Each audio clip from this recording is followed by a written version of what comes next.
En nombre de Señor, Dios y de la patria, se abre la sesión. Señor secretario.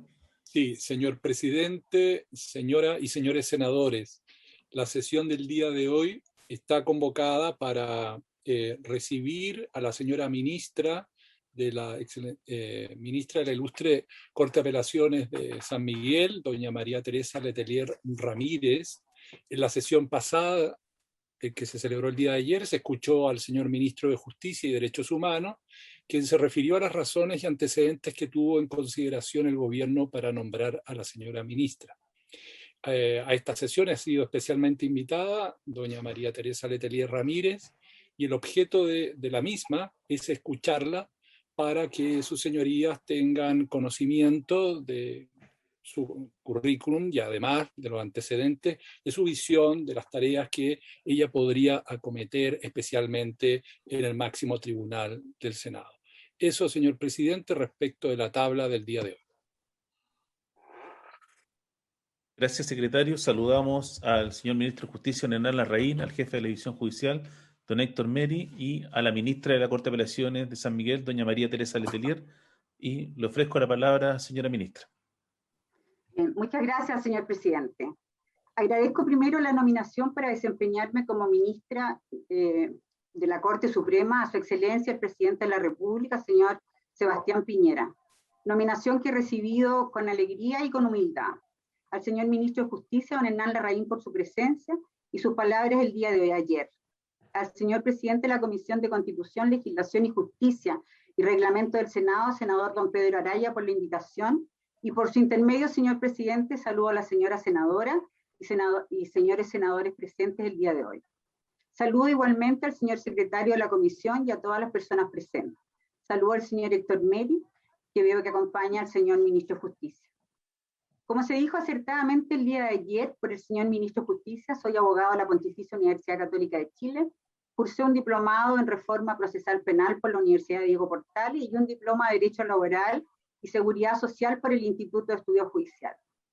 He sido profesora de la Cátedra de Derecho Procesal Penal en la Escuela de Formación de Oficiales de Carabineros de Chile por 25 años y docente en los programas de formación, perfeccionamiento y habilitación de la Academia Judicial desde su creación. Inicié mi carrera en el Poder Judicial a comienzos de la década del 80, como secretaria de un tribunal de letras, y luego serví mayoritariamente cargos vinculados al área penal, motivada por temas sociales a los que me tocó abocarme en el inicio de mi carrera judicial. En una comuna compleja y diversa, como lo es Puente Alto, con un alto nivel de población, mucha pobreza y baja escolaridad, con una inserción laboral inestable, con precariedad en las relaciones familiares y con una lucha permanente con la delincuencia y el tráfico de drogas. Todo lo anterior hacía muy difícil nuestro trabajo de impartir justicia, por la falta de recursos materiales y humanos en esos tiempos.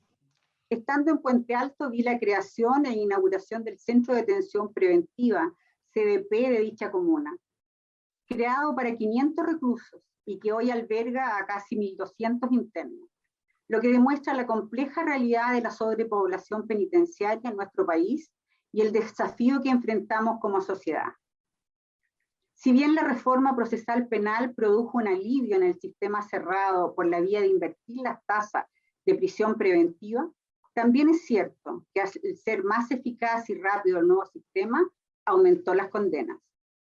Hoy debemos enfrentar el desafío de la justicia penal, haciéndonos cargo también de los desafíos de una política criminal que equilibre todas sus dimensiones, incluyendo un sistema de prisión efectiva que rehabilite al condenado, insertándolo nuevamente en la sociedad. Estos temas, como la delincuencia, las condiciones penitenciarias, la prisión preventiva y tantos otros relacionados, hoy día han ido adquiriendo prevalencia, preocupación y cada vez más relevancia en la comunidad, ya que se han hecho más visibles.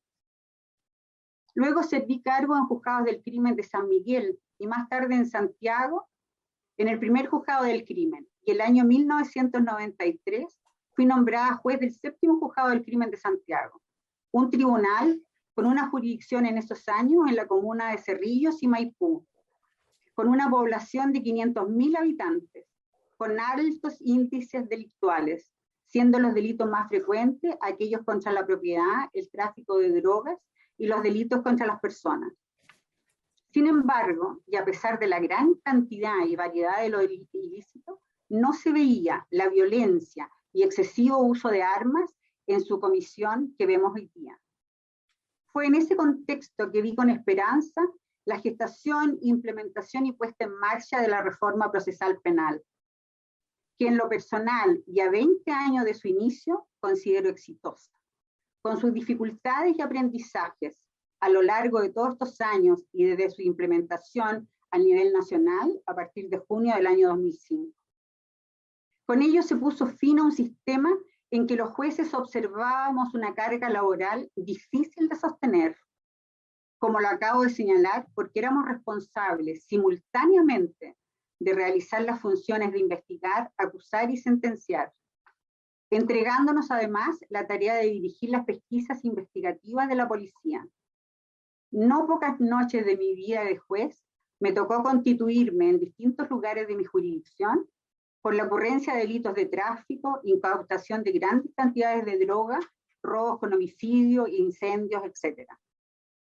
Esta gran cantidad de trabajo nos impedía la mayoría de las veces ofrecer una justicia oportuna y eficiente, además de ponernos en situación de controlar nuestra propia investigación durante la etapa acusatoria del proceso.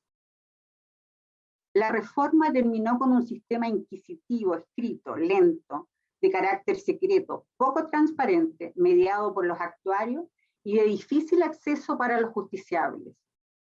La reforma nos trajo un sistema acusatorio adversarial, público, oral, oportuno, o al menos con la seria pretensión de serlo, que vela por las garantías de ciudadanas y ciudadanos en su desarrollo, un proceso regido por la inmediatez. Sustraernos del proceso investigativo inquisitivo, como señalé, dio paso a la creación del Ministerio Público, un organismo autónomo a cargo de dirigir la investigación en forma exclusiva y de sostener la acción penal pública en la forma que determina la ley. Y en su contrapartida, la Defensoría Penal Pública, cuya institucionalidad, recursos y funcionamiento logró honrar las exigencias de un sistema procesal penal compatible con los mandatos de la Constitución, y muy especialmente con los estándares dispuestos en tratados internacionales suscritos y ratificados por Chile. Pero por cierto que hay tareas pendientes. Primero, en mi opinión, hay que relevar el papel de la víctima, lograr un mayor acercamiento a estas últimas, en especial a las víctimas de los delitos comunes, que muchas veces no se investigan por falta de antecedentes y en cuyas causas se ordena el archivo o se ejercen facultades como las de no investigar la investigación, no iniciar la investigación o no perseverar. Es importante que en especial estas pudieran comprender las motivaciones en la decisión del instructor y las posibilidades que tienen dentro del proceso, cuáles son los derechos de las víctimas frente a estos términos anticipados de la investigación. Sabido es que el derecho que se desconoce es un derecho que no se ejerce. En síntesis, más allá de cuál sea la definición orgánica y de política pública que se adopte por las autoridades competentes, existe un sentir transversal en la necesidad de fortalecer el rol de la víctima en el proceso penal, alineando de mejor forma los fines del proceso con sus intereses.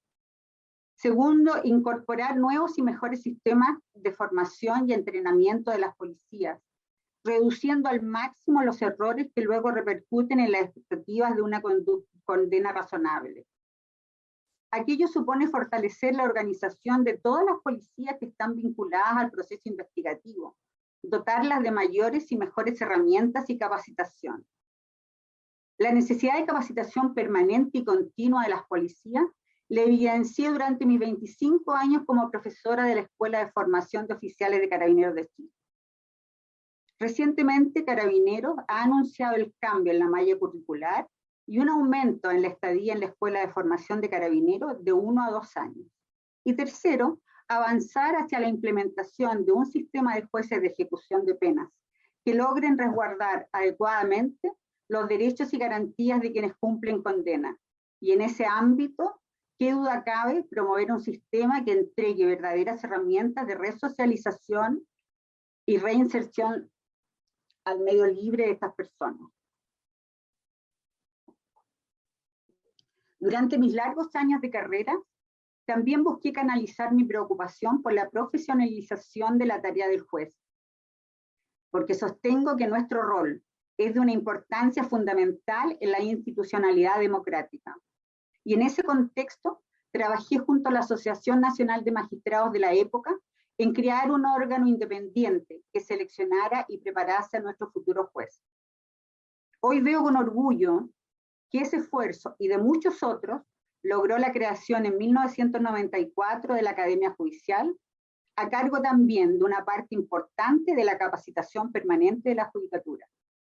He tenido el honor de participar activamente en ella, desde su creación como docente, tutor en los programas de formación para jueces y perfeccionamiento para funcionarios, y de habilitación para el cargo de ministro y fiscal judicial.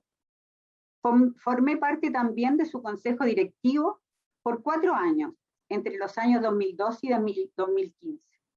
Pero creo también que esa relevancia de nuestro rol de juez en el contexto de un Estado democrático de derecho no solo exige una altísima calidad y preparación, qué duda cabe, sino también creo que requiere independencia, cuestión que a mi juicio se erige como un pilar basal de nuestro funcionamiento, porque la mayor garantía de un ciudadano es que aquel que le juzga se desprenda de toda incidencia interna o externa para resolver su caso particular con imparcialidad, objetividad e independencia.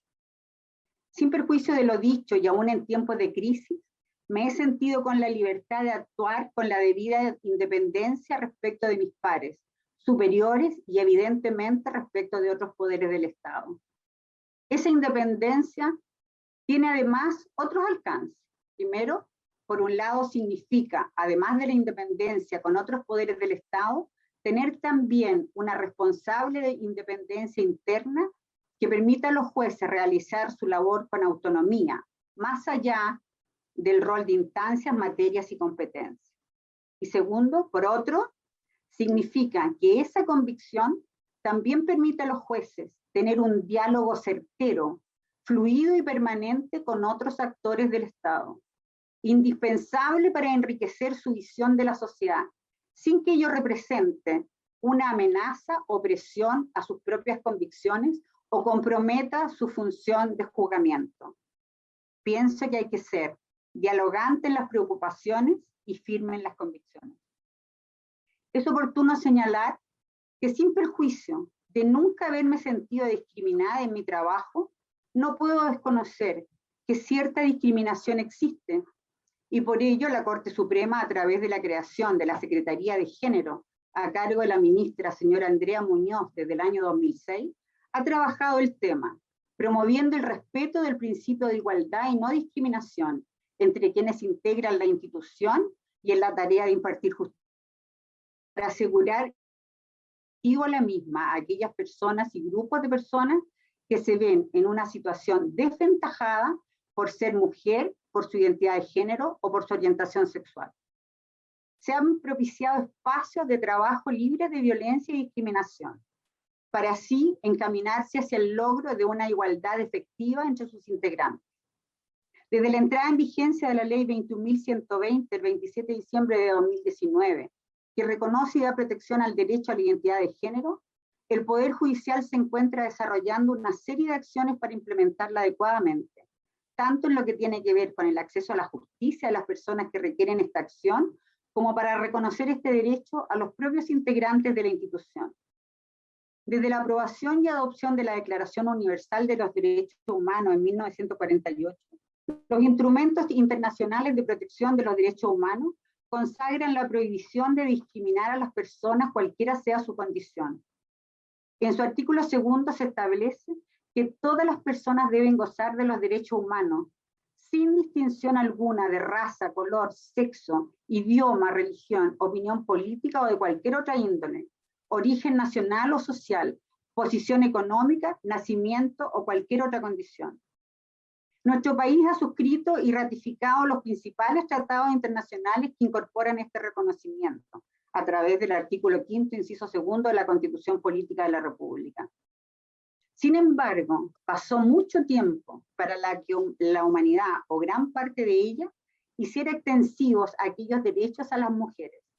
Y no fue sino hasta la Declaración y Programa de Acción de Viena, aprobada en la Conferencia Mundial de Derechos Humanos en junio de 1993, donde realmente se universalizaron los derechos humanos y claramente se expresa que los derechos de las mujeres son derechos humanos.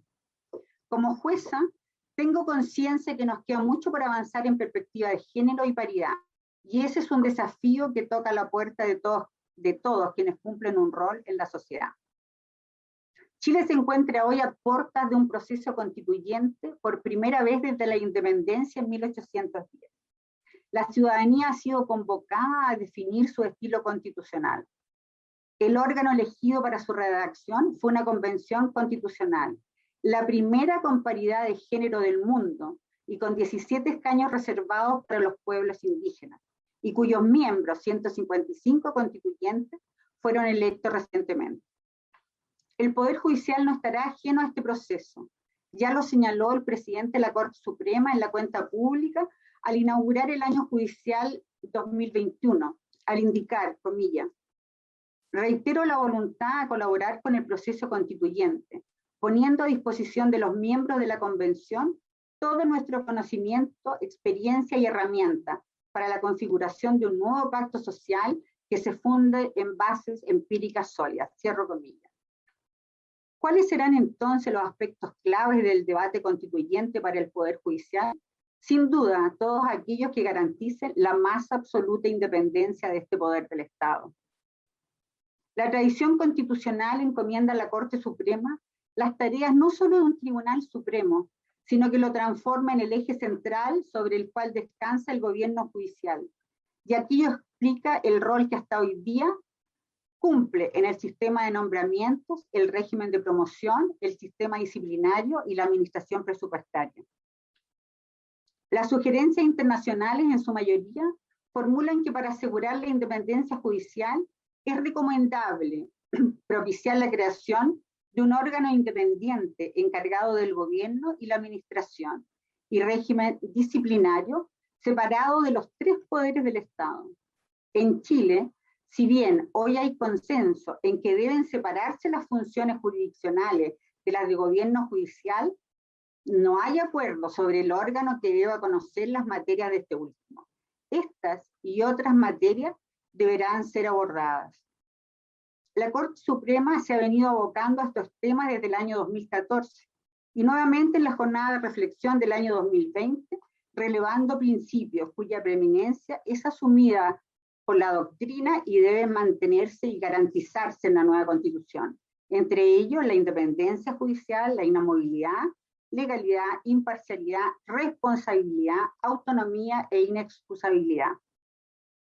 Veo con ilusión el proceso por el que en el capítulo relativo al Poder Judicial tendremos una tremenda oportunidad de repensar el contenido de la función y las ideas de gobierno judicial, nombramiento y remoción de jueces, autonomía, etc.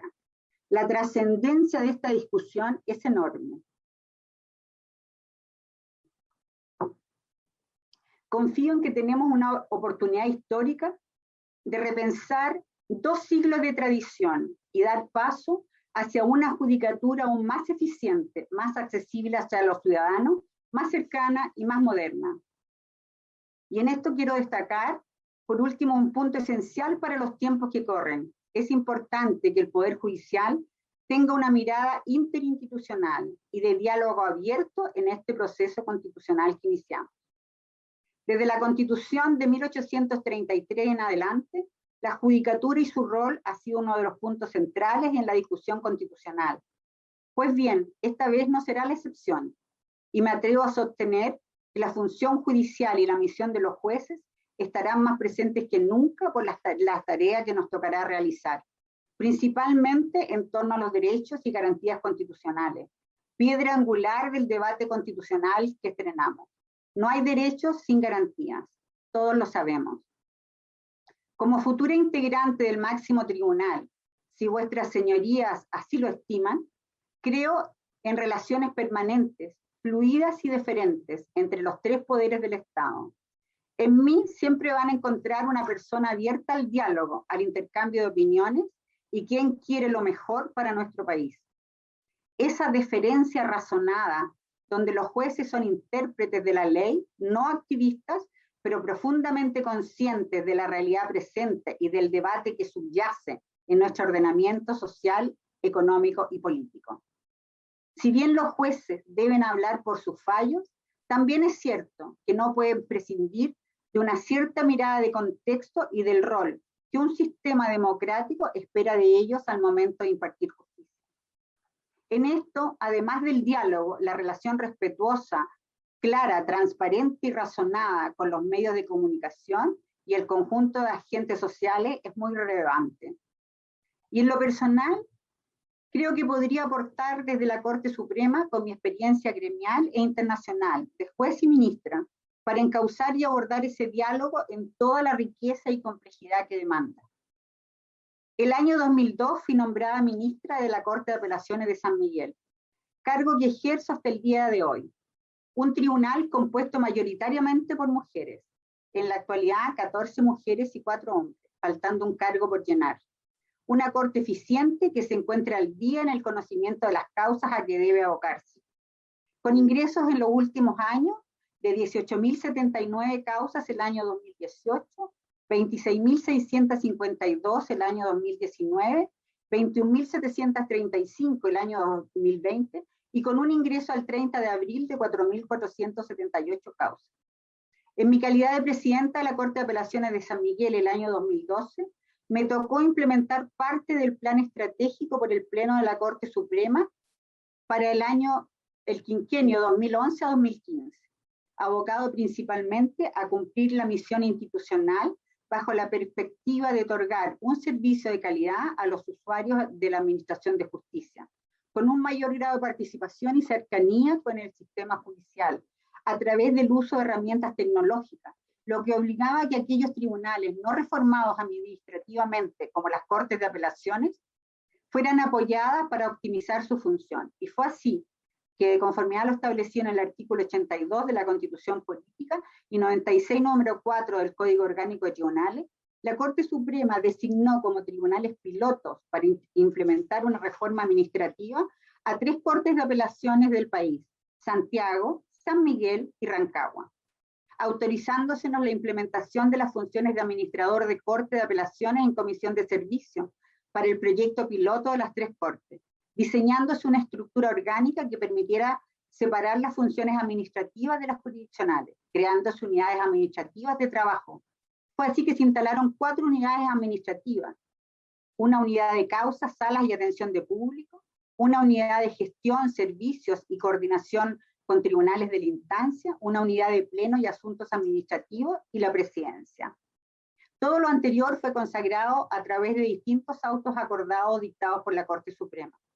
Esta nueva estructura administrativa permitió, con un trabajo enorme, mejorar la gestión jurisdiccional, la optimización de los recursos humanos y materiales, uniformar los procesos y, sobre todo, mejorar el acceso de los usuarios al sistema judicial a través de una atención más personalizada y más amable.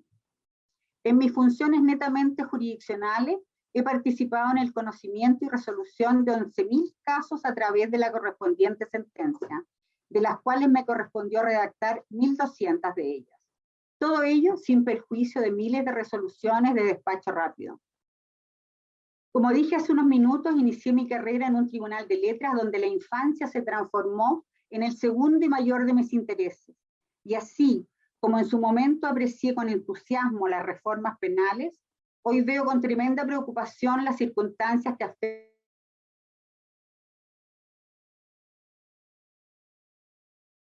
un problema estructural de la mayor complejidad en el diseño del sistema de atención de menores en sus 2 vertientes, protección e infractores.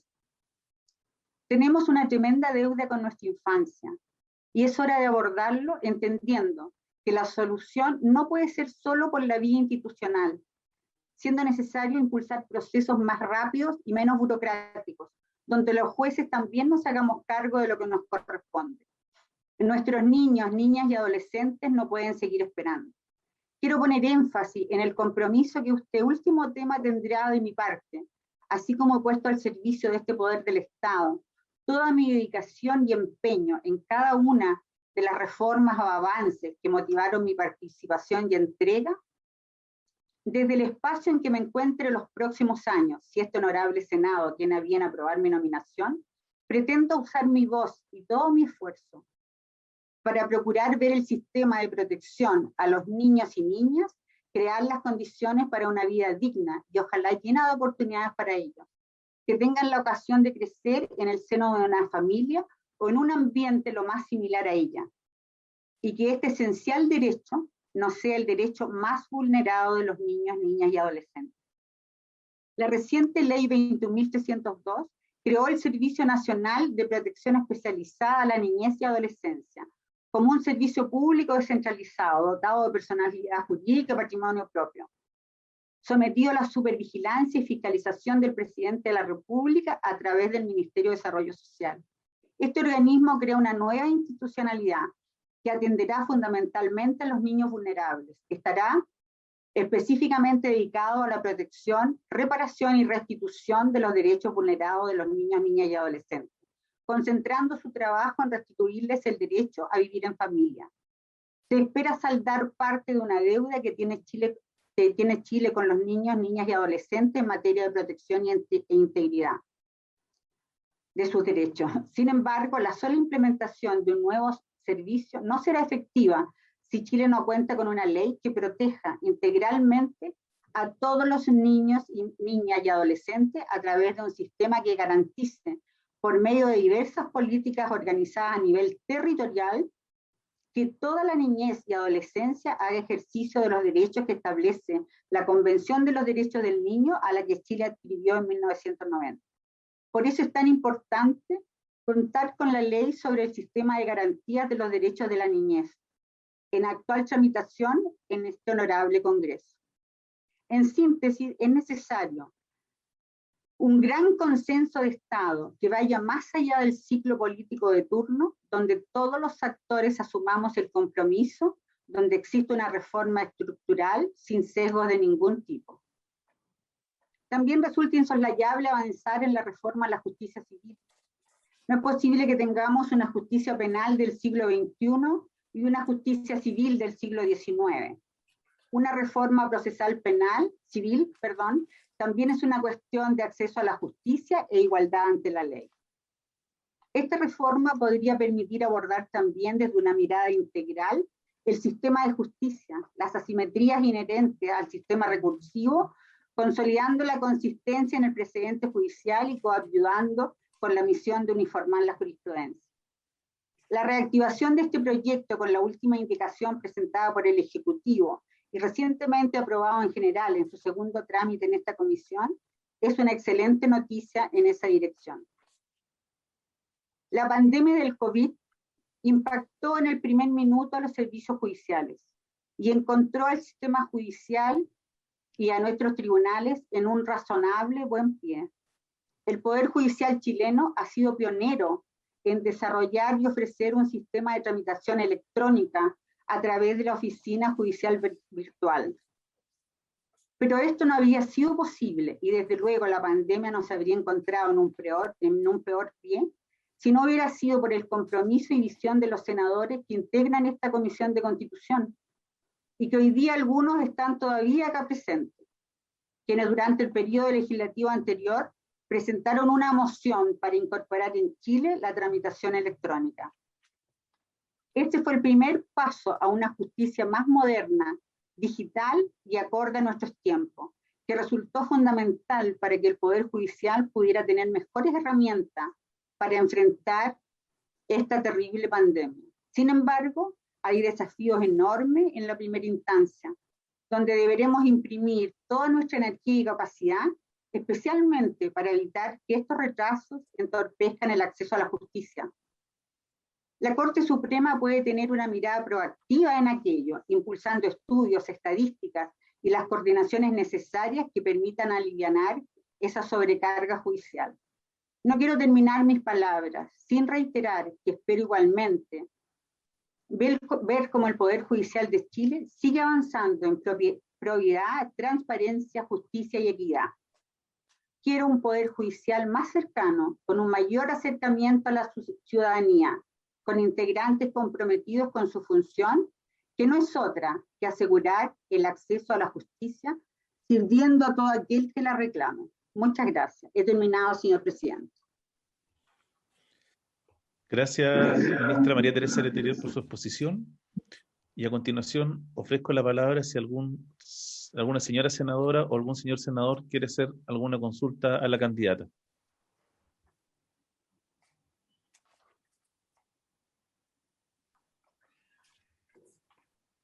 Doña Luz.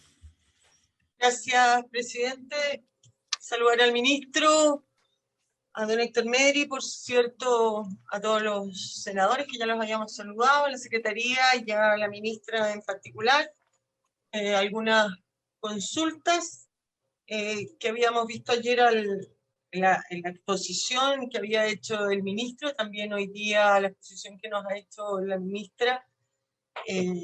Dentro de ella vimos que toda la carrera que ha tenido la ministra, ¿no es cierto?, ha sido en Santiago. Ella nunca ha ejercido en regiones. Consultarle si ella cree que el hecho de nunca haber ejercido en regiones puede afectar de alguna manera, ¿no es cierto?, el ejercer este cargo en la Corte Suprema, o si el ser ministra de la Corte de San Miguel, que de alguna manera también tiene jurisdicción en comunas rurales, como son El Monte, Melipilla, Huinta, Talagante, Paine, de alguna manera eso puede tener una visión de lo que es región. Segundo, consultarle sobre la experiencia que ella ha dicho que tuvo como dirigente gremial y cómo eso de alguna manera puede beneficiarle si ella es ratificada como ministra de la Corte Suprema. Me gustaría conocer un poco más de su rol como formadora de jueces y especialmente en el tema de la formación de los jueces en los valores de independencia e imparcialidad judicial. Y ella habló del rol del Poder Judicial en la redacción de la nueva Constitución. Me gustaría saber su opinión en qué es lo que ella cree que debiera cambiarse en la nueva Constitución respecto al Poder Judicial, en relación a lo que hoy día está en la Constitución. ¿Qué cambiaría ella? Y me gustaría finalmente saber su opinión sobre la revisión de constitucionalidad en relación al Tribunal Constitucional y si ella cree que el rol que hoy día ejerce el Tribunal Constitucional debiera seguir teniéndolo el Tribunal Constitucional o debiera retornar a la Corte Suprema. Gracias, presidente. Gracias, Luz. Ofrezco la palabra. Alfonso. Saludar a la ministra, ministro de Justicia, saludar también ahí a don Héctor Meri y a quienes hoy día concurren a esta sesión. Ministra, no tenía la oportunidad de conocerla, pero habíamos visto sus antecedentes como corresponde a esta comisión, y creo que usted representa, digamos, la visión de una jueza, es la visión de una jueza que ha hecho toda la carrera en el Poder Judicial, que yo siempre lo destaco desde el punto de vista de la trayectoria, desde el punto de vista de los distintos escalafones. También me ubico desde la región, desde el territorio, y por eso valoraba que usted es oriunda y criada en Talca, porque creo que a veces en estas visiones de estructuras del Poder Judicial y de otros poderes del Estado también es bueno esa visión del territorio, no solo por origen, por familia, sino también muchas veces por formación, por desempeño. En el Poder Judicial yo sé que no se elige muchas veces la destinación, son postulaciones y uno tiene la virtud o no de estar en lugares tan remotos, como hemos tenido colegas suyos que han hecho su jurisdicción en Punta Arenas. Recuerdo, hay un ministro que estaba en esas antípodas del territorio, como otros que han tenido una secuencia en juzgados más cercanos, capitalinos. Pero lo importante es tener una visión, entender que el Poder Judicial no solo es la Corte Suprema, no solo son las Cortes de Apelaciones, sino que es la jurisdicción que se hace en tribunales en zonas muy alejadas, y yo creo que eso es bueno consignarlo. Y por eso también ahí le hago una pregunta de cómo usted refuerza o cómo usted ve también, si llega a la Corte Suprema, esa visión, ese trabajo. Usted también tiene experiencia gremial, pero es muy distinto el acceso a veces a capacitación, a formación que tiene el ministro o el juez de rural, el juez de una pequeña comuna, frente al juez que está en una ciudad más grande. O también en las mismas cortes de apelaciones es distinta a las cortes de apelaciones capitalinas versus las cortes de apelaciones más australes. Ahí le pediría una referencia en eso. Y en algo que sí quiero pedirle precisión, porque me genera algunos ruidos, me genera algunas situaciones. Usted señaló que usted hace 25 años está en la Escuela de Formación de Carabineros, es docente en la Escuela de Formación de Carabineros. Cuando uno pertenece a una institución, siendo profesor, uno genera vínculos, genera cercanía, uno forma, me imagino que hay oficiales.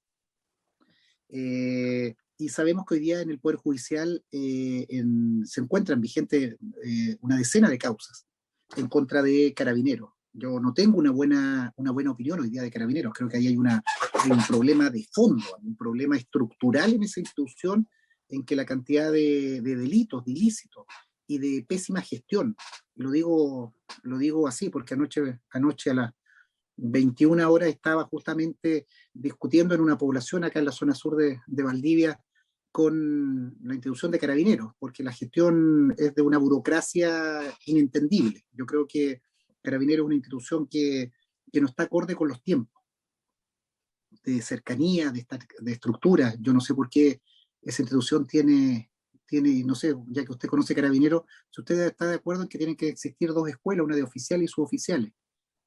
¿Por qué no hay una escuela única? ¿Por qué ese clasismo? ¿Por qué esa visión tan estructurada? Y la pregunta concreta es, usted lleva 25 años en la Escuela de Formación de Carabineros. ¿No siente que hay alguna incompatibilidad respecto de la independencia que usted pueda tener para fallar causas sobre esa institución? Teniendo en cuenta que usted es profesora, usted forma parte, o no forma parte, pero presta servicios a una institución que hoy día está siendo muy cuestionada, y que también en el Poder Judicial hay muchas causas.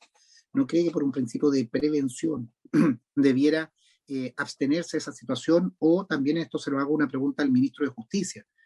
Si es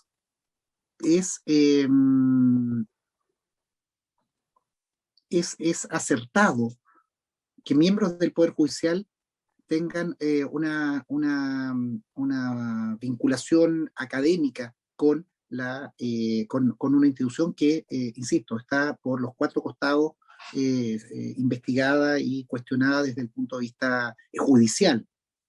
Y yo creo que también cuestionada desde el punto de vista institucional. Yo no me meto en los aspectos judiciales porque los ve cada uno de ellos, pero creo que claramente es una institución que está en el centro de la polémica, de la discusión.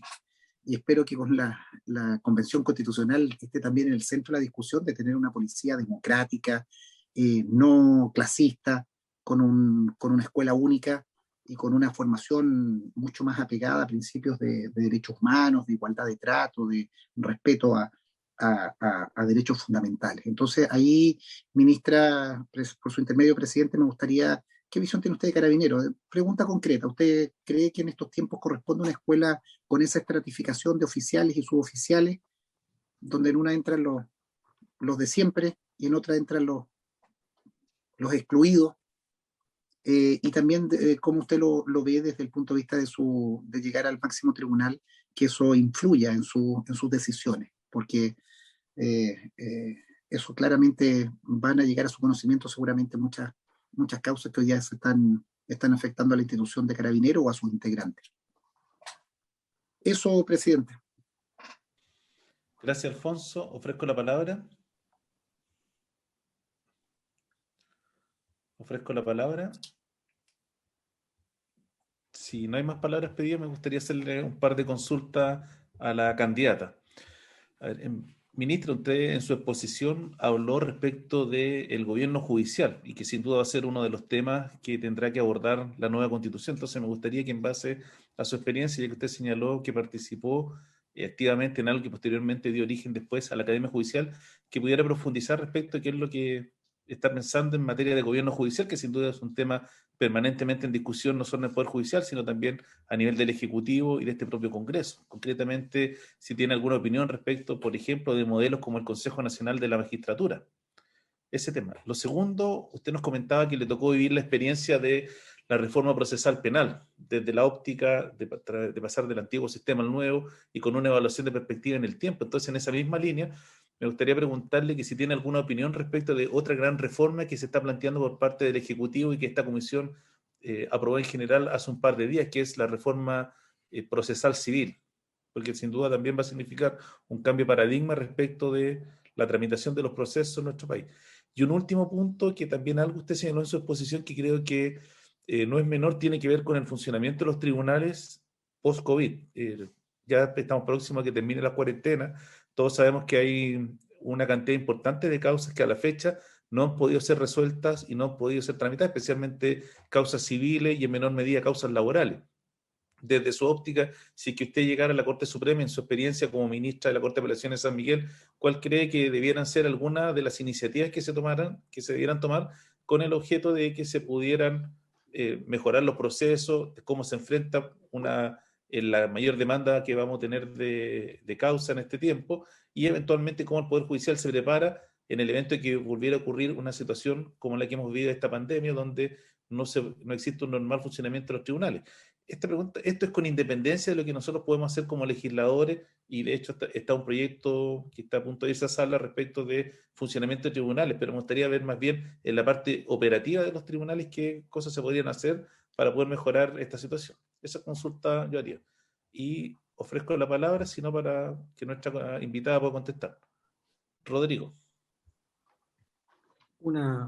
Si bien ya las preguntas dan para como 1 hora y media de respuestas por parte de la ministra, pero una cosa más breve. Ella, que ha hecho buena parte de su carrera vinculada al área penal y que le ha tocado ver mucho respecto de las situaciones carcelarias tremendas que vive nuestro país, quería preguntarle qué mejoras ve ella en este tema, porque en el tema rehabilitación propiamente tal, a mí me ha tocado desde la época en que yo era intendente una discusión grande de si la infraestructura carcelaria tiene mucho que ver o no que ver con el comportamiento y las posibilidades reales de rehabilitación, o en la práctica dentro de los programas de gendarmería no existiría suficiente preparación o destinación de tiempo y profesionales para que quienes cumplen penas en la cárcel tengan posibilidades de que se le incorporen ciertos valores dentro de su vida para que no vuelvan a delinquir. Aquí evidentemente se mezcla un tema de infraestructura, de calidad de infraestructura, pero también tiene que ver mucho la formación y preparación en los cursos que haga Gendarmería en relación a rehabilitación. Entonces, ¿qué mejora en concreto, por dónde usted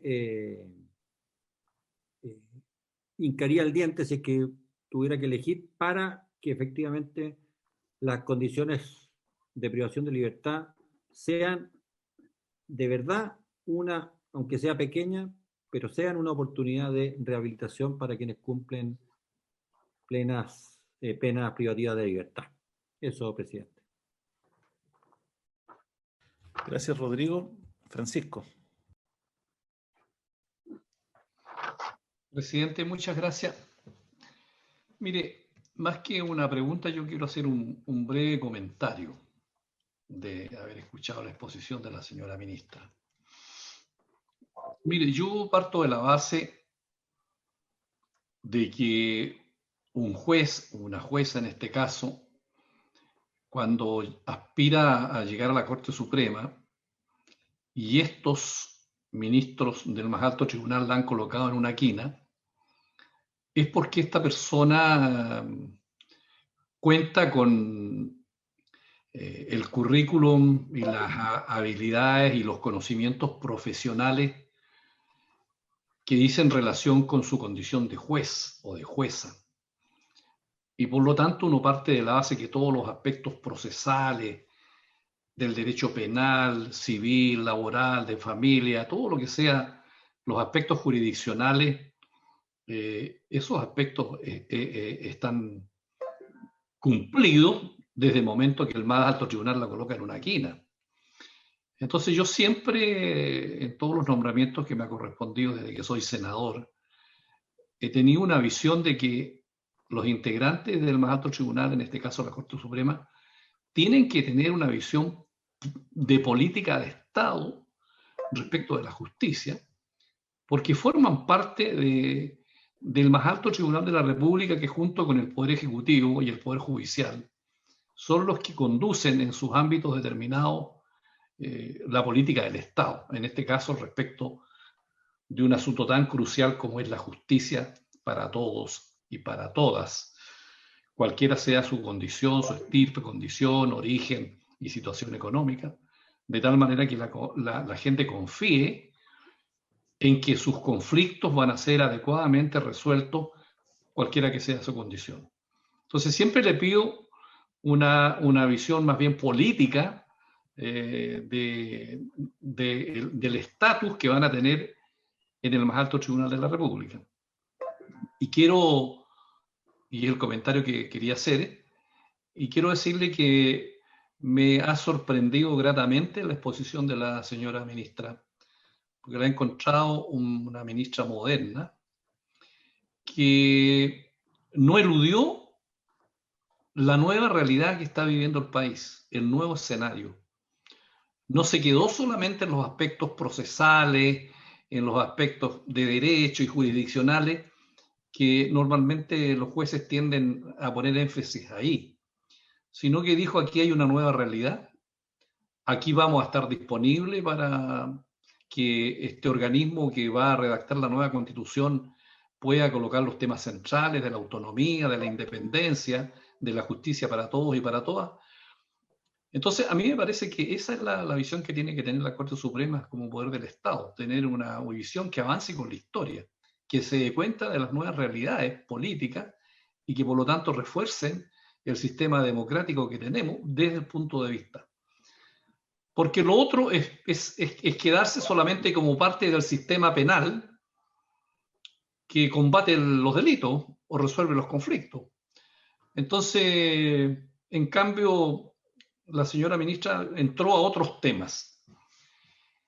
Creo sí que el senador Durresti ha hecho un punto que yo comparto y que creo que tendrá que ser revisado en el futuro, porque formando el Poder Judicial junto con la policía, ambos parte del sistema penal que tiene que ver con la persecución del delito, no sé si es conveniente que los jueces, digamos, tengan una interrelación de esta naturaleza por largos años, que en definitiva crea vínculos, vínculos personales con toda una generación, en este caso de oficiales, que se han formado y que a lo mejor resulta inconveniente cuando tenga que resolver cuestiones relativas, digamos, al comportamiento o casos que debe resolver.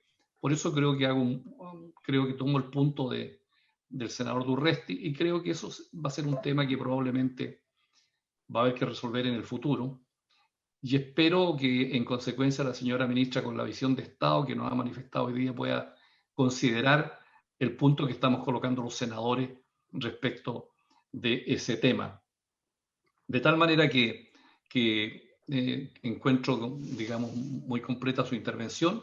Probablemente me hubiera gustado haber visto algún desarrollo más en aspectos culturales y ambientales que son también propios de los nuevos tiempos que estamos viviendo. Pero creo, señor presidente, que me ha impresionado gratamente la formación moderna y la visión que tiene la señora ministra, y por lo tanto quedo atento a la respuesta que pueda dar, que han hecho la señora senadora y los señores senadores en esta instancia. Muchas gracias, presidente.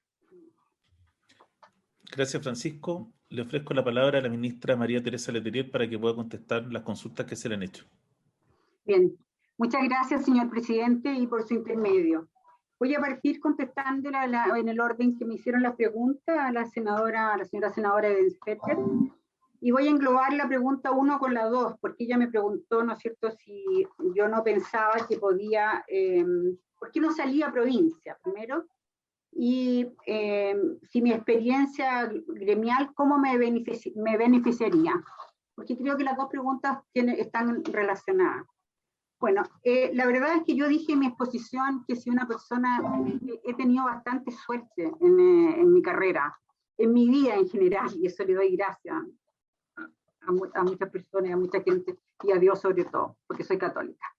Bueno, pero no, para mí fue muy fácil, como le decía, entré al Poder Judicial y para mí descubrir una vocación enorme, porque la verdad es que yo no haría nada que me pudiera hacer más feliz que ser juez. O sea, creo que eso para mí es una cosa muy importante. Yo soy una persona realizada y feliz haciendo lo que hago. Nunca me levanto pensando que voy a trabajar y eso me pone contenta, trabajar en lo que amo. Entonces, no tuve necesidad, senadora, de salir a provincia porque fui postulando a distintos cargos y me fueron nombrando. Entonces, no salí a provincia por esa realidad, a pesar de que trabajé en Puente Alto, que era un sector bastante rural, hace 40 años cuando yo ingresé al Poder Judicial, ¿no es cierto? Y que creo que tenía tantos problemas como en cualquier lugar muy alejado de la capital. Entonces, esa fue la razón. Y además me habría sido muy difícil salir, porque junto con ingresar al Poder Judicial yo estaba formando mi familia. Y tenía 2 niños muy pequeños en esos años. Entonces, era muy difícil, ¿no es cierto?, poder separarme de mis hijos, de mi marido, para irme a algún lugar lejano, para que uno se va realmente por ascender. Entonces, como me fue fácil el ascenso, es verdad, no tuve necesidad de irme a provincia. Pero esto no me perjudicó, creo yo, en el conocimiento de la realidad, y eso, por eso lo enrolo con la segunda pregunta, ¿no es cierto?, de mi actividad gremial. Porque yo, 2 años después de entrar al Poder Judicial, me inicié en una vía gremial a la cual le dediqué 30 años de esta estadía en el Poder Judicial. 30 años de ello yo trabajé en la asociación gremial de magistrados, ocupando distintos cargos dentro de esta asociación gremial. Fui directora, tuve cargos, fui secretaria de la Federación Latinoamericana de Magistrados durante estos años. Bueno, y trabajé, ya le digo, ocupando distintos cargos y también no ocupando ninguno, sino que simplemente como un soldado más de la Asociación de Magistrados. Entonces, eso me permitió a mí conocer la realidad de los jueces del país de Arica a Punta Arenas, porque viajé de Arica a Punta Arenas conociendo las realidades, cómo trabajaban los jueces, cuáles eran sus problemas, ¿no es cierto?, cuáles sus carencias, cuáles sus necesidades, sus aspiraciones. Entonces teníamos reuniones normalmente, todas las asociaciones de presidentes, una vez al mes en Santiago, donde venían los representantes de la asociación gremial de Arica Punta Arenas. Entonces tuve mucha cercanía, mucha. Entonces no siento que el no haber salido de Santiago me haya podido perjudicar, ¿no es cierto?, en el conocimiento de la carrera. Así que realmente eso no lo veo de esa manera. Espero haber contestado esa inquietud. En cuanto a la formación de jueces, ¿no es cierto?, en cuanto a la independencia y la imparcialidad judicial, aquí es muy importante decirle que nosotros como Poder Judicial chileno, nosotros no tenemos un código de ética hecho realmente para nosotros. Nosotros nos regimos por el código de ética, el código modelo iberoamericano de ética judicial. ¿No es cierto?, que es un código que nos rige a todos los países latinoamericanos y España. Entonces, dentro de ese código, y además por autos acordados que ha señalado la Corte Suprema, que ha dictado en relación al código de ética, ¿no es cierto?, de que él nos rige, y a él debemos estar. Entonces, dentro de ese código, ¿no es cierto?, uno de los principios fundamentales, ¿no es cierto?, es la independencia. Un juez, ¿no es cierto?, para ser juez, no puede si no es independiente. Porque ser independiente le va a poder ayudar a poder resolver con objetividad y con imparcialidad. Un juez nunca puede resolver un asunto que está sometido a su competencia con algún sesgo, porque cualquier sesgo lo va a llevar a que puede ser arbitrario o injusto. Entonces, eso es una cosa que es primordial de la esencia del juez.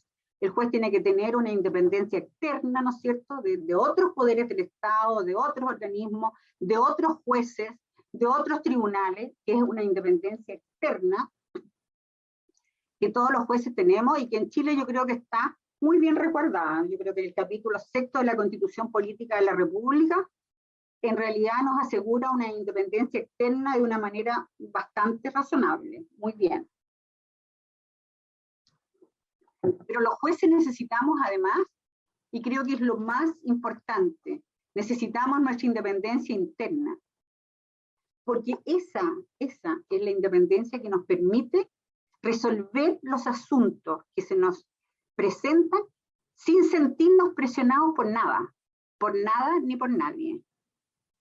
Un juez solo tiene que resolver de acuerdo al mérito del proceso y a las pruebas que en él se han producido. No hay otra razón. Y a esas pruebas y a ese conflicto que estamos conociendo, aplicarle el derecho, ¿no es cierto?, que corresponde al caso. Pero no, entonces la independencia para mí es fundamental. Ahora, la independencia, yo creo que interna de los jueces, yo creo que está un poco, tenemos algún problema, ¿no es cierto?, con la configuración del Poder Judicial. Tenemos un Poder Judicial, una Corte Suprema, que ejerce funciones no solo jurisdiccionales, sino que ejerce las funciones de gobierno también, de gobierno y administración. Y eso nos puede crear algún problema a nosotros, porque cuando una, ¿no es cierto?, tiene tan concentrado todos los poderes, todas las resoluciones, todo lo que puede pasar, tiene los nombramientos, ¿no es cierto?, tiene las calificaciones, tiene los procesos disciplinarios. Entonces, eso es un problema que se puede presentar, porque en realidad el superior, que es el que califica, es el que me revisa mi resolución. Y eso puede tener, ¿no es cierto?, alguna posibilidad de dejarse influir por qué opina o cómo el superior resuelve. Y eso yo creo que es una situación que debe verse, repensarse, ¿no es cierto?, y, bueno, separar las funciones. Yo creo que las funciones jurisdiccionales de las funciones de gobierno. Yo pienso que la Corte Suprema debe ser un tribunal netamente de derecho, que vea solamente los problemas jurisdiccionales y crear un organismo diferente, ¿no es verdad?, que habrá que pensarlo, verlo, para poder ver quién cumple estas funciones que yo le digo que atentan contra la independencia interna de los jueces. Ahora, también en la misma pregunta, ¿no es cierto?, y de la imparcialidad y la formación en ese aspecto, yo creo que la Academia Judicial en este aspecto ha tenido una importante labor. O sea, nosotros tenemos una Academia Judicial hoy día que es un orgullo para nosotros. No es la Academia de 1994, que era muy pequeña, que tenía muy poquitas personas, muy pocos profesores. En general, en esos años, los profesores de la Academia éramos casi puros jueces. Cuando se partió, de hecho, y fui uno de ellos, la Academia nos hizo el primer curso que dio la Academia Judicial, se llamó Capacitación para Capacitadores. Y nos capacitaron a un grupo de personas, de jueces, para que pudiéramos a su vez capacitar. Bueno, hoy día, ¿no es cierto?, esa academia es una organización profesional muy competente, con una preocupación enorme por la formación de los jueces, ¿no es cierto?, donde ya sus cursos son licitados hoy día y son universidades de derecho, profesores catedráticos muy importantes del medio, ¿no es cierto? Y también hay ministros, jueces que hacen clases. No, en realidad los jueces hacemos más talleres, más parte, ¿no es cierto?, de procedimiento, pero los cursos en general se dan a través de cursos licitados y normalmente son todos licitados por universidades. Entonces, hoy día la independencia judicial también está muy reforzada en la academia. O sea, nosotros, los jueces que están saliendo hoy día están muy preparados, muy preparados. O sea, uno ve que los jueces, aparte, ¿no es cierto?, de toda la preparación, que es un año de estar en la academia formándose después de ser abogado, donde también hacen unas semanas de práctica en distintos tribunales, es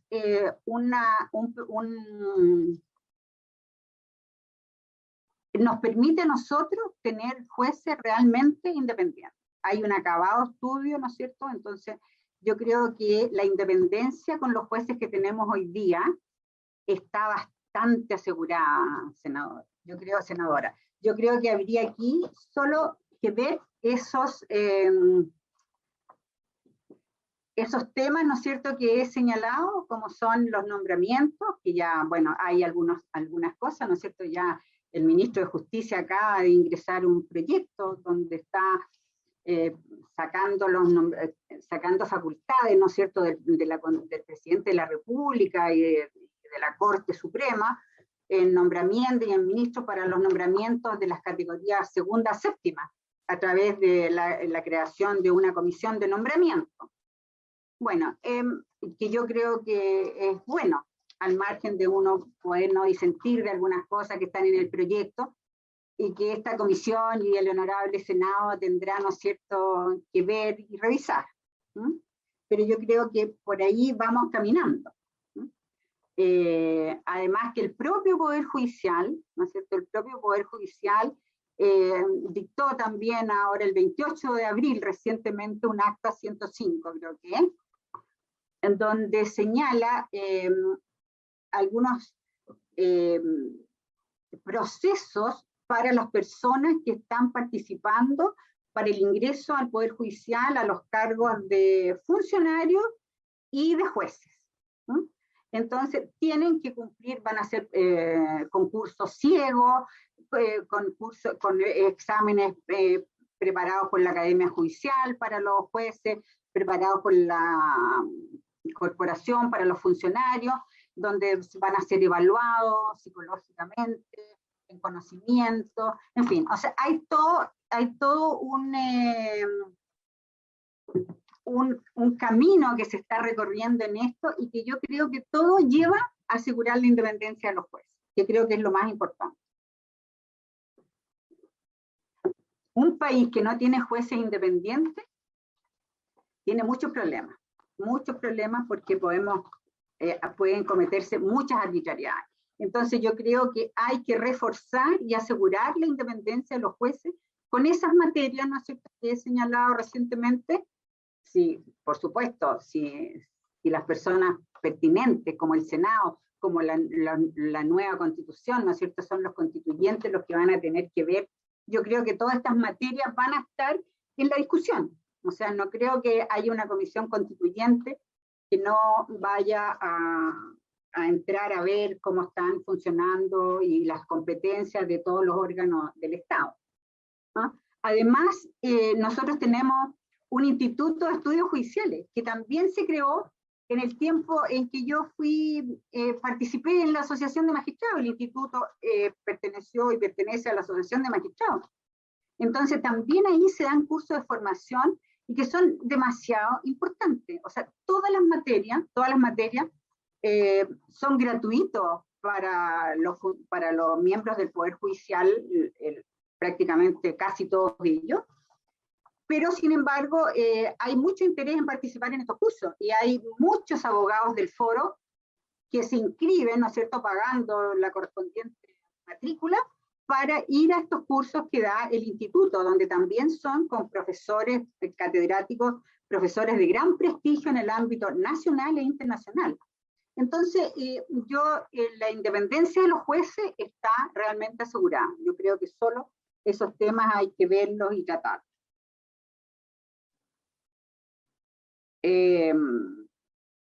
Creo que eran las preguntas. Y lo otro que me preguntó sobre algo sobre el Tribunal Constitucional, ¿no es cierto?, sobre la constitucional, el control constitucional. Bueno, yo creo que no me corresponde realmente entrar en ese tema, pero yo creo sí que el control constitucional y que hoy día está en manos, ¿no es cierto?, del Tribunal Constitucional, como es la constitucionalidad, ¿no es cierto?, de las leyes y la inaplicabilidad de algunos preceptos normativos, ¿no es cierto?, que pueden ser contrarios a la Constitución, aparte de todas las competencias que tiene el Tribunal Constitucional, que son muchas, van a ser revisados. O sea, no me cabe duda que van a ser revisados. Porque en realidad, si uno ve experiencias comparadas, muchos tribunales constitucionales del mundo y que funcionan bien, el Tribunal Constitucional, por ejemplo, no tiene competencia en la inaplicabilidad de la ley, ¿no es cierto? Algunos tienen una especie de un recurso de amparo, y que es cuando se dicta una sentencia y hay algún error, ¿no es cierto?, en la aplicación de la norma, se recurre al Tribunal Constitucional y el Tribunal Constitucional puede anular esa sentencia, si la infracción está cometida. Bueno, espero entonces haber contestado a las preguntas de la senadora Evans Pérez. Con su venia, entonces, señor presidente, y entrando a las preguntas del senador de Urresti, él preguntó, ¿no es cierto?, sobre la capacitación de los jueces de provincia y lugares lejanos, ¿no es cierto?, cómo lo veía esto. Bueno, yo como señalé, contestando a las preguntas de la senadora, hay una gran preocupación por la formación de los jueces, por recóndito que sea el lugar donde se encuentran. Y esta formación, tanto por la academia como por el Instituto de Estudios Judiciales, se da de Arica a Punta Arenas, senador. De Arica a Punta Arenas los jueces están siendo capacitados. ¿Por qué? Porque los cursos se dan online. La mayoría de los cursos. Nosotros tenemos todos los años obligación de ir a un curso de perfeccionamiento dado por la academia. Estamos obligados a hacerlo. Y estos cursos, por ejemplo, no se han suspendido los años de la pandemia. Los cursos se siguen dando, pero se dan de manera online. Entonces, todos los jueces tenemos la posibilidad de asistir a nuestros cursos de capacitación, de perfeccionamiento o de formación, ¿no? Y así es. Y además, la academia está normalmente, igual que el Instituto Judiciales, ofreciendo cursos a la comunidad judicial y a la comunidad, al foro. Y todos estos cursos se dan online. Entonces, hay una gran preparación. Y en cuanto que pudiera ser además alguna situación de cómo la manera, ¿no es cierto?, los medios que tienen para ejercer su función, bueno, yo le puedo decir, senador Urresti, que yo cuando entré hace 40 años al Poder Judicial, usted entraba a un tribunal como los de Puente Alto, que eran igual a los de provincia, de lugares alejados, que le daban pena, ¿no? O sea, todo el alejamiento de estos tribunales era realmente muy, muy, muy pobre y costaba mucho, porque carecíamos de las cosas mínimas para poder cumplir con nuestra función de una manera digna, ni siquiera muy bien compuesto, no, simplemente de una manera digna. Bueno, eso era muy difícil en mi época, pero esto ha ido en mi época de principio, digamos, porque en mi época sigue siendo, ¿no? Entonces, esto hoy día es muy diferente.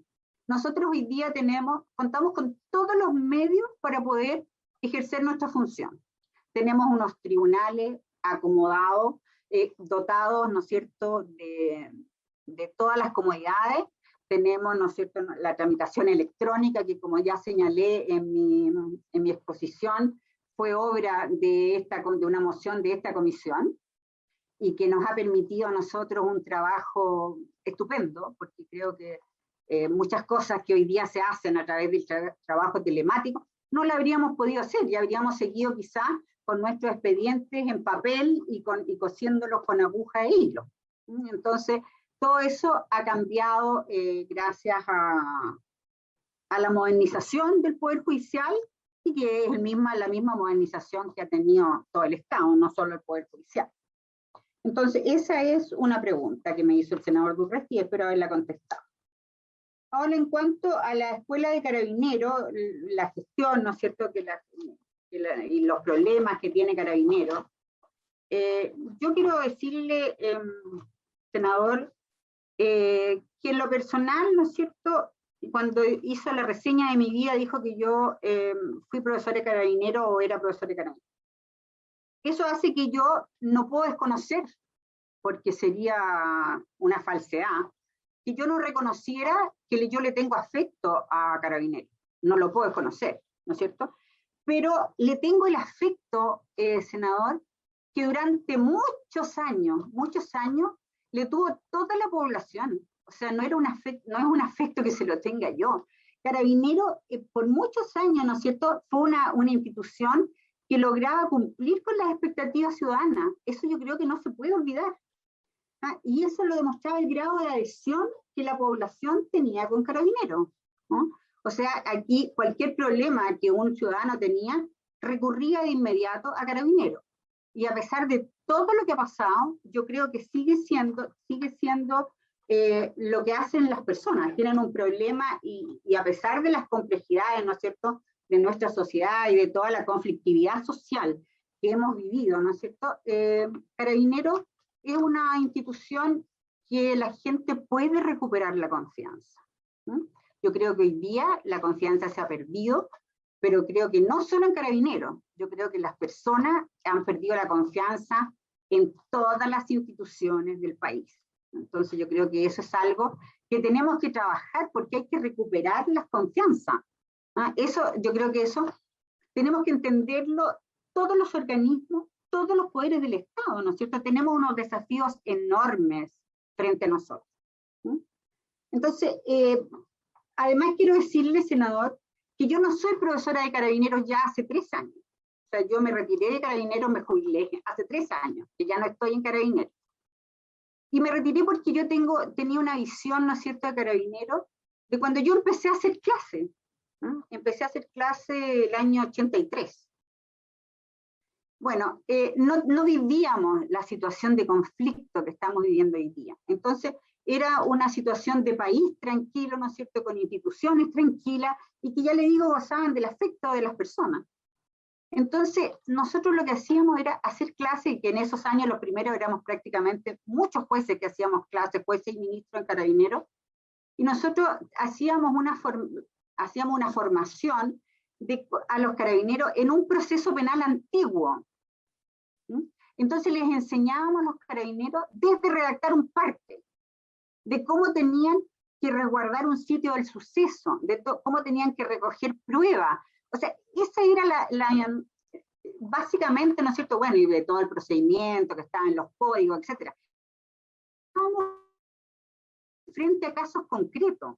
Nosotros los llevábamos a Carabineros, al menos yo llevaba a mi alumno y creo que no era la única, llevábamos a los Carabineros a las reconstituciones de escena, ¿no es cierto?, para que vieran cómo había que hacerlo con todas las pruebas y que no se perdiera nada, que hicieran una buena investigación. Entonces, eso era lo que hacíamos. Pero cuando llegó la reforma, uno empieza a darse cuenta que ya empieza a desfasarse, porque uno no está a cargo de la investigación. La investigación ya la tiene un órgano diferente, ¿no es cierto?, que es el Ministerio Público. Entonces, yo creo que hoy día nosotros no podemos desconocer el problema que tiene Carabineros, ¿no es cierto?, en los últimos años. Y que no solo ha sido por el problema social del llamado estallido social, ¿no es cierto?, donde Carabineros demostró que no estaba capacitado para enfrentarse con dicho problema, ¿no es cierto? Le faltaba preparación. Carabineros no tenía protocolos para actuar. Entonces, eso ha sido una cosa muy importante. Yo creo que Carabineros debe, ¿no es cierto?, tener una reformulación de sus mallas curriculares, que sé que lo están viendo porque lo vi en el diario, ¿no es cierto?, al general director de Carabineros que dijo que estaban reformulando todas las mallas curriculares, que además la formación de Carabineros había pasado de 1 año a 2 años, que las horas de enseñanza habían pasado de 150 a 300, en fin, toda una preocupación que yo creo que es buena. Pero yo creo que esta preocupación y esta preparación que deben tener los carabineros y las policías en general, ¿no es cierto?, también la PDI, para enfrentarse a situaciones como las que hemos vivido, deben hacerla con una capacitación y un perfeccionamiento permanente.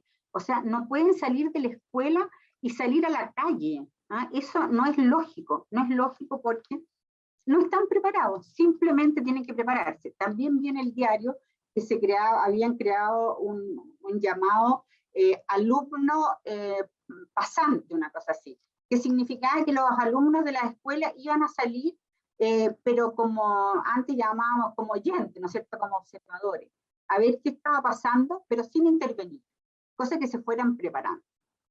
Yo creo que aquí debe haber una preparación interinstitucional. Yo creo que así como todos crean, como el Ministerio de Justicia crea mesas interinstitucionales, ¿no es cierto?, para hacer estudios, yo creo que el ministerio correspondiente debe hacer mesas interinstitucionales con los fiscales, con la defensoría, con jueces, en fin, unas mesas donde se puedan discutir todos estos problemas que ha tenido Carabineros, que han sido muchos. O sea, uno no lo puede desconocer, ¿no es cierto? No se puede desconocer.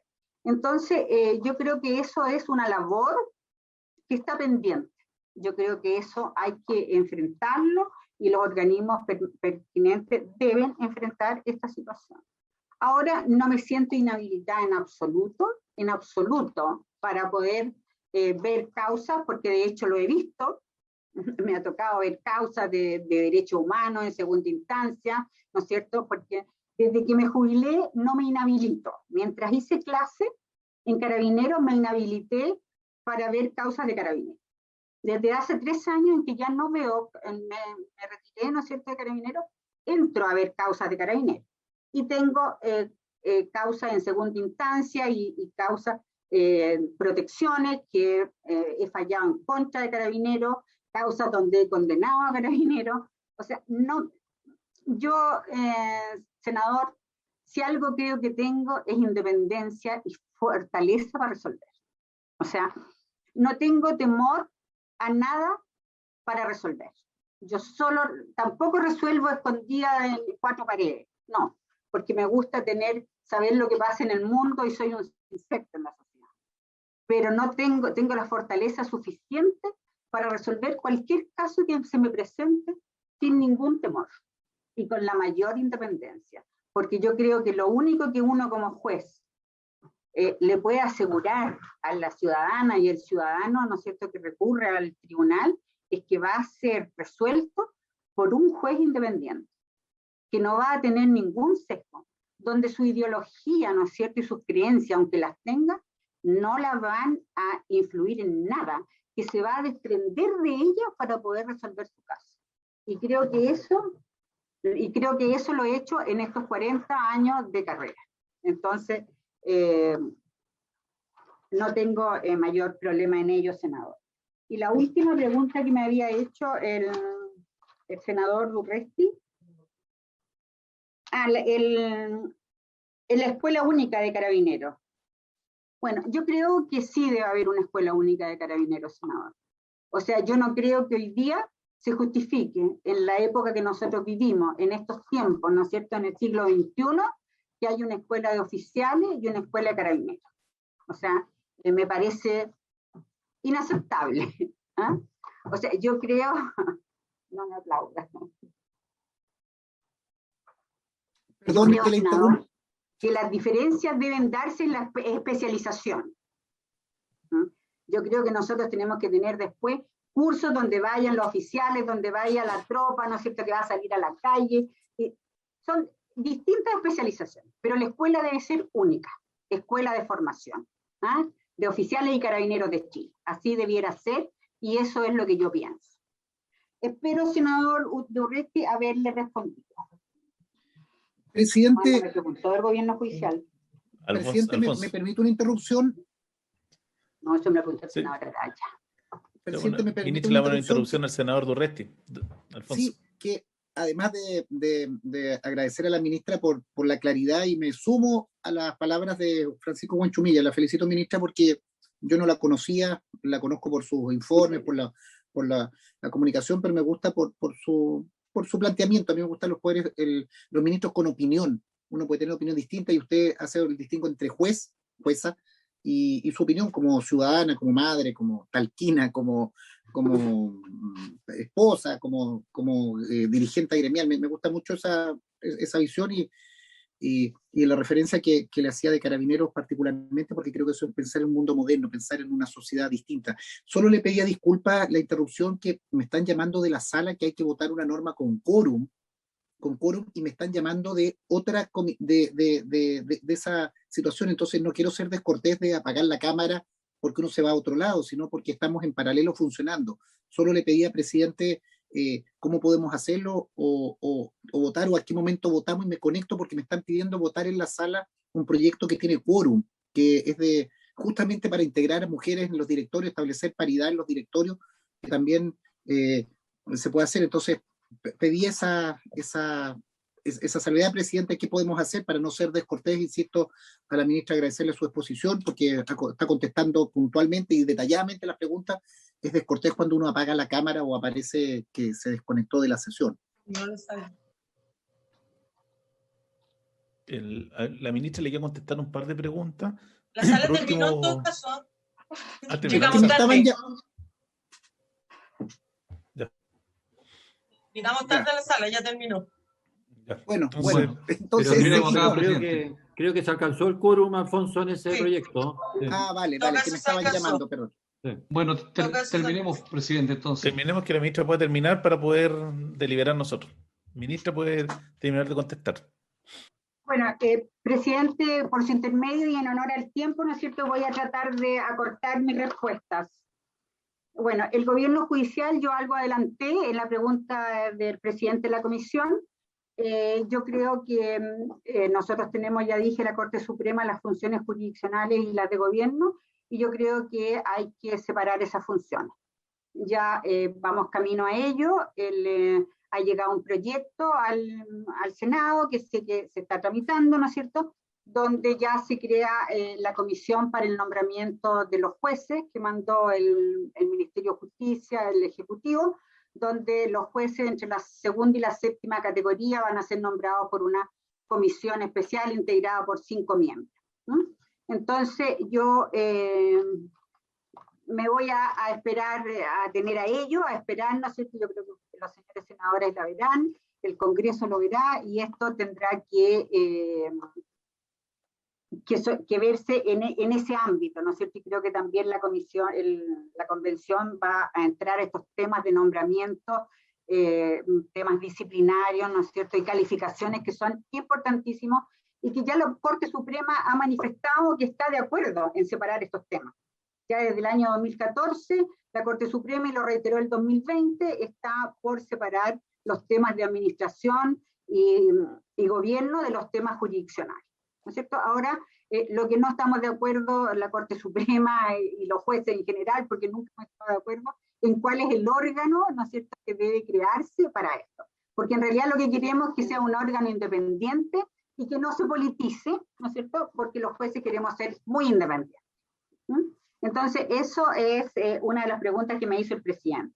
En cuanto a la reforma civil, bueno, yo creo, presidente, que es una aspiración, porque tenemos, como lo dije, una justicia penal del siglo XXI y laboral y de familia, y un código civil del siglo XIX, un código procesal civil. Así que yo estoy absolutamente de acuerdo. Está la reforma en el Congreso, espero que avance rápido, ojalá, ¿no es cierto?, y que podamos tener una justicia donde lo más importante es que impere los principios que rigen a los otros procedimientos ya reformados, ¿no es cierto? Publicidad, rapidez, oportunidad, inmediatez, que es lo más importante, porque el juez va a estar directo, hay una mayor empatía, un mayor conocimiento con las partes, van a poder resolver incidentes de manera mucho más rápida. Bueno, sé que la reforma trae una mediación obligatoria, se van a poder ver también el sistema recursivo, que yo creo que es muy importante, ¿no es cierto? Quizá disminuir tanto recurso, aunar procedimientos que no existan tanto, entonces sacar muchas materias que en realidad no se justifica que lo vean los tribunales civiles, porque en realidad hay que dejar más tiempo para que los jueces se dediquen a resolver asuntos que tienen importancia trascendental, ¿no es cierto? Y no asuntos tanto como cobranza o cosas del mundo financiero, que creo que no es la labor principal del tribunal. Entonces estoy muy esperanzada con la reforma civil, creo que ha sido fundamental, y su tramitación que se ha reactivado recientemente. En cuanto al funcionamiento de los tribunales post-COVID, bueno, el Poder Judicial yo creo que demostró que estaba capacitado para enfrentar el problema que tuvimos con la pandemia, que fue, ¿no es cierto?, mundial. Yo creo que el Poder Judicial demostró que estábamos en buen pie, ¿no es cierto? Y tuvimos una ley que se dictó, la 21.226, que autorizó a suspender plazos, a postergar audiencia, en fin, todas las cosas que son conocidas. Pero eso hoy día nos está trayendo problemas, porque tenemos una cantidad de causas cuyas audiencias se suspendieron, que realmente si todas estas causas, todas estas audiencias se realizan y empiezan a llegar al Poder Judicial en la forma en que estamos funcionando hoy día, yo creo que simplemente colapsamos. O sea, no podríamos hacerlo. Entonces creo que hay también el proyecto, ¿no es cierto?, para de tramitación durante el tiempo intermedio, que creo que también nos va a ayudar extraordinariamente, porque también es un proyecto que está disminuyendo, da plazo, se pueden aumentar los plazos, ¿no es cierto?, los plazos incluso para la dictación de la sentencia, está creando procedimientos más rápidos en audiencias preliminares para poder llegar a salidas alternativas rápidas, obliga precisamente a la presencia del imputado para poder ver las audiencias y tratar de llegar a salidas alternativas. Entonces es un proyecto muy, muy bueno. Y además en esto, yo vuelvo a insistir, nos ha ayudado la tramitación electrónica, que para nosotros ha sido fantástico porque nos ha permitido mantener audiencias vía Zoom, con todos los problemas que nos ha traído, porque no ha sido fácil. No ha sido fácil, tenemos muchas audiencias, ¿no es cierto?, donde los abogados no saben entrar al sistema, donde hay que esperar, donde se cae el sistema, pero con todo eso ha sido exitoso. Entonces yo creo que eso es muy bueno. Y esas audiencias Zoom tenemos que mantenerlas. O sea, no podemos no mantener estas audiencias porque nos van a permitir, ¿no es cierto?, poder tener audiencias presenciales y audiencias Zoom. Y con eso yo creo, más todos los avances que trae el proyecto, vamos a poder salir adelante, porque el Poder Judicial siempre ha estado disponible para enfrentar cualquier circunstancia como del destino, digamos, que nos pone en situaciones difíciles. Nosotros estamos dispuestos a enfrentarnos a eso con todo nuestro entusiasmo, con todas nuestras capacidades, vamos a trabajar en ello. Y finalmente, senador Galileo, por su intermedio, presidente, la situación carcelaria, ¿no es cierto?, ¿qué es lo que veo que hay que hacer en rehabilitación? Bueno, yo creo que la situación carcelaria es difícil, se han hecho muchas cosas, pero yo pienso que lo primero que hay que hacer es ver tribunales de ejecución de pena. Yo creo que eso va a ser un avance enorme, ¿no es cierto?, para realmente la habilitación de estas personas que están privadas de libertad. Yo creo que estas personas están privadas de libertad y ese es el derecho que tienen privado, ¿no es cierto?, pero no están privados de todos sus demás derechos y tienen derecho a vivir en dignidad. Y yo creo que eso no se da mucho en el sistema carcelario actual, ¿no es cierto?, porque no hay una real rehabilitación, falta eso. Entonces, esta gente tiene los internos tienen que tener acceso a un juez que esté preocupado de sus derechos, ¿no es cierto?, de ver cómo se cumplen las condiciones en que ellos están a su vez cumpliendo sus penas privadas de libertad, e incluso los que están en el medio libre. O sea, todos los problemas que se les presentan deben ser resueltos por un juez, porque realmente yo creo que Gendarmería no está preparada para ver todo el problema de reinserción y rehabilitación de los presos. Entonces yo creo que eso hay que hacer más talleres, que los presos tengan real acceso, ¿no es cierto?, a talleres, a formación, a educación dentro de los penales, cosa que se hace, pero no es suficiente, no es suficiente. Uno ve en los informes que hay muchos internos que no tienen colegiatura, que no tienen talleres porque no hay capacidad para ello. Entonces, bueno, yo creo que aquí tienen que trabajar los mundos públicos y privados para incentivar, para que se pongan más talleres, más industria dentro de los penales que den trabajo a estas personas. Entonces yo creo que eso es una cosa muy importante. Bueno, y la visión política de la Corte Suprema finalmente, señor presidente, yo creo que nosotros somos un poder del Estado, ¿cierto? Y como poder del Estado tenemos que relacionarnos con todos los poderes del Estado, ¿ah? Entonces, en un plano dialogante, de respeto, de amistad cívica, ¿no es cierto?, pero siempre dialogante, porque yo creo que nosotros vamos a enriquecernos con la mirada de los otros entes que conforman nuestra sociedad. O sea, una Corte Suprema, ¿no es cierto?, que representa un poder del Estado, no puede estar encerrada. Tenemos que estar en el mundo, porque somos un poder del Estado de un país, ¿no es cierto?, y tenemos que estar insertos en ese medio, sin perjuicio de poder resolver las contiendas que nos competan en el momento en que seamos llamados a resolverlas, de manera independiente, pero enriquecidos con la visión que otras personas y la sociedad nos ha dado. Espero haber contestado las preguntas, señor presidente.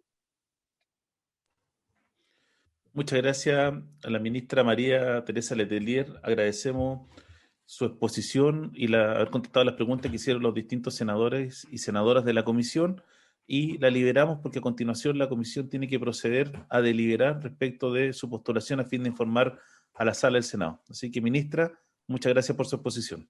Muchas gracias, señor presidente, y por su intermedio me despido de la señora senadora, señores senadores y de todos los presentes, agradeciéndoles esta oportunidad. Muchas gracias. Hasta luego. Luego. Señor secretario. Sí, señor presidente.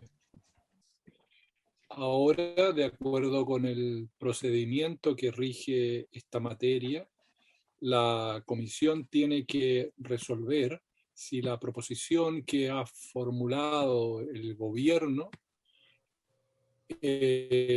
cumple con las relativas a la idoneidad y capacidad del candidato, en este caso de la candidata, para desempeñar las funciones en el máximo tribunal del país.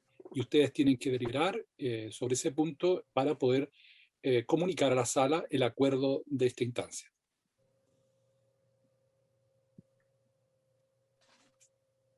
Secretario, entonces tomemos la consulta de cada senador y senadora, por favor. Muy bien. Senadora Ensperger.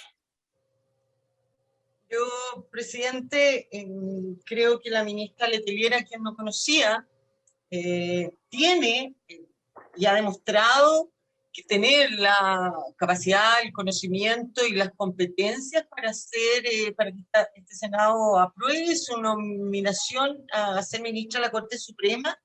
Creo que tiene la idoneidad para este cargo, así como lo ha señalado el ministro Huanchumilla. A mí también me ha sorprendido su exposición en esta comisión. Creo que también me ha sorprendido gratamente algunos de los fallos que le he leído en distintas materias, en materia civil, en materia penal, en materia de juzgado de policía local, en materia de CERNAC. Creo que podría ser una gran ministra de la Corte Suprema, así que yo doy mi conformidad a esta nominación, presidente. Vuelvo a decir, me ha sorprendido gratamente tanto su exposición como luego la respuesta que ha dado a todas las consultas que todos los senadores hemos hecho a ella. Gracias, presidente. Bien, senador Durresti.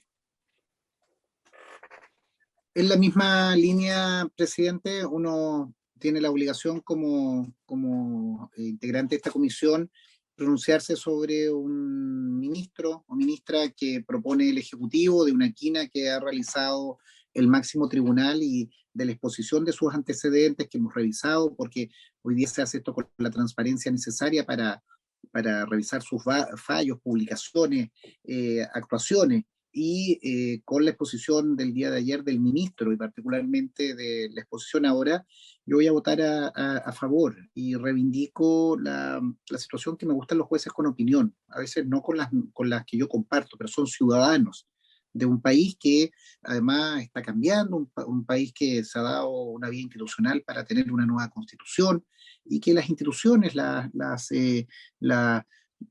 muchas veces las creencias, los principios, determinados comportamientos tienen que someterse a discusión.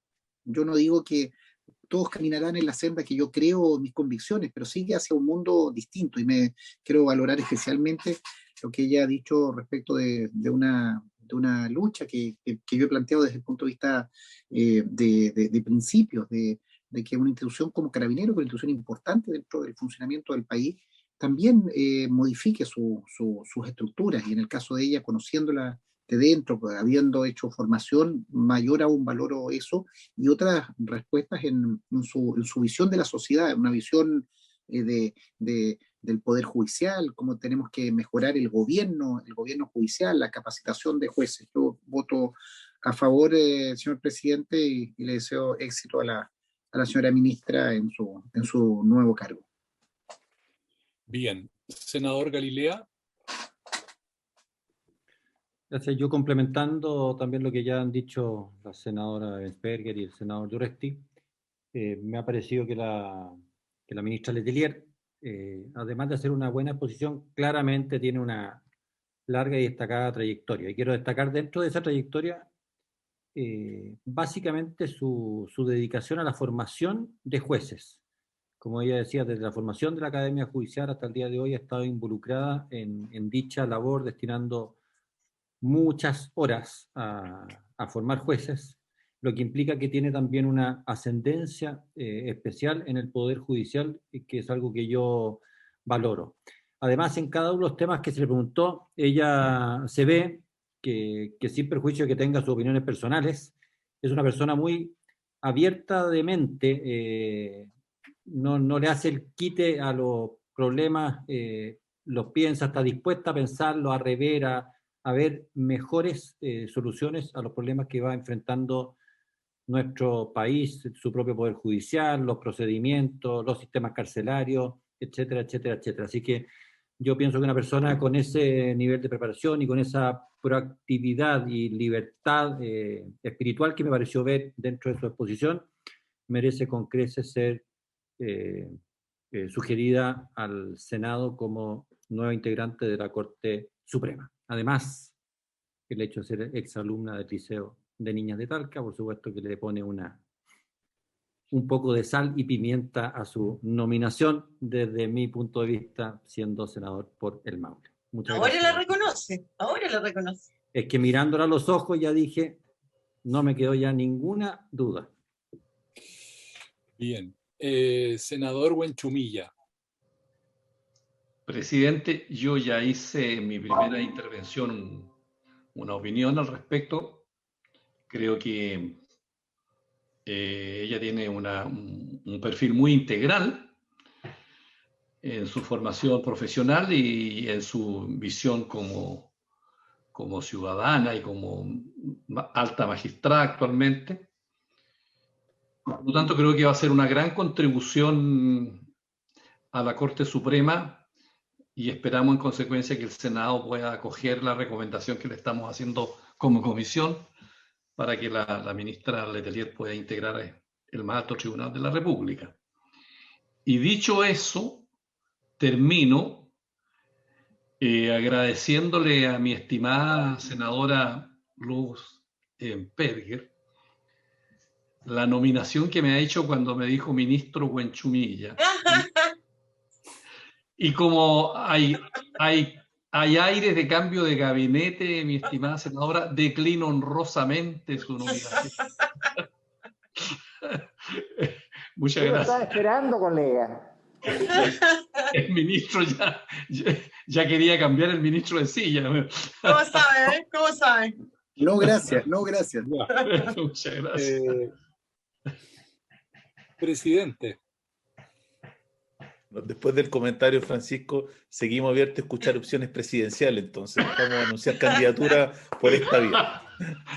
Bueno, entrando al tema que nos convoca, primero reconocer en la ministra María Teresa Letelier, la exposición que hizo ayer el ministro Larraín, que es una persona de una connotada carrera judicial, una larga trayectoria judicial, que claro, la hizo por las razones que ella explicó, simplemente la región metropolitana, pero eso no la alejó del conocimiento del resto de la judicatura, a la cual, según nos contaba hoy día, pudo conocer detalladamente producto de su rol en la Asociación de Magistrados. Yo que también quiero destacar, más allá del rol de jueza que cumplió en este tiempo, la formación tanto en la Academia Judicial como en Carabineros, y asimismo, como ya lo señalaba Alfonso, destacar la opinión que ella tiene, una opinión bastante crítica respecto de lo ocurrido en la policía y los cambios que son necesarios. A mí me gustó mucho que ella fuera una persona con opinión, que tuviera opinión respecto a lo que está pasando en este minuto en el país, de lo que viene para el futuro de Chile, pero que eso no significara alguna forma de interferencia al momento que ella tenga que fallar, porque dejó muy claro que independiente de sus opiniones personales, ella como ministra falla conforme al derecho, conforme a la justicia, conforme a aquello lo que espera la sociedad de los jueces. Entonces eso yo también lo destaco, como ya lo señalaron quienes me antecedieron en el uso de la palabra, que es importante que al máximo tribunal lleguen personas que tengan opiniones, independiente que puedan coincidir o no con las que uno tenga, pero que tengan opinión respecto a lo que está pasando en el país, sobre todo en un momento tan complejo que estamos viviendo, donde se avecina un proceso constitucional que sin duda va a cambiar mucho el paradigma, no solamente en el mundo político, sino probablemente en el mundo judicial, que seguramente será objeto de reformas con la nueva constitución. Dicho eso, yo soy partidario de aprobar y apoyar a la señora María Teresa Letelier para que sea ascendida al máximo tribunal de nuestro país. Bien, bien, señor presidente, señoras y señores senadores. En consecuencia, la Comisión de Constitución, Legislación, Justicia y Reglamento acuerda proponer a la Sala del Senado, por la unanimidad de sus integrantes, los senadores señora Bensperger y señores Araya, Durresti, Galileo y Buenchumilla, acoger la nominación que ha formulado su excelencia el presidente de la República para designar como ministra de la excelentísima Corte Suprema a la señora María Teresa Letelier Ramírez. Eso, señor presidente, sería el acuerdo de la comisión que se comunicaría a la sala. Gracias, secretario. Ministro. Presidente, estimadas senadoras y senadores, quiero en verdad agradecer la reunión de hoy. Yo tampoco conocía, para ser franco, personalmente, no la había visto en acción nunca a la ministra Letelier, y como han dicho varios de ustedes, he quedado gratamente sorprendida porque me ha parecido una mujer muy competente, muy capaz, no solamente idónea, sino que además con mucha visión de lo que corresponde hacer desde el Poder Judicial hoy día, en las distintas coyunturas que tenemos, las contingencias del estallido social, la reforma a las policías, o cómo enfrentar la convención constituyente que va a generar una nueva constitución en donde el Poder Judicial tiene que tener una voz, es decir, ser oído, para que la convención resuelva lo que queremos en esta materia. Y creo que ha mostrado ser extraordinariamente capaz y competente para esta materia. Así que quiero agradecerles además la forma como se ha trabajado y, bueno, seguir colaborando para que juntos podamos ir generando una Corte Suprema con hombres y mujeres de la mayor calidad, de la mayor independencia, de la mayor solvencia moral posible. Muchas gracias. Gracias, ministro. Habiéndose Presidente, cumplido el objeto de la...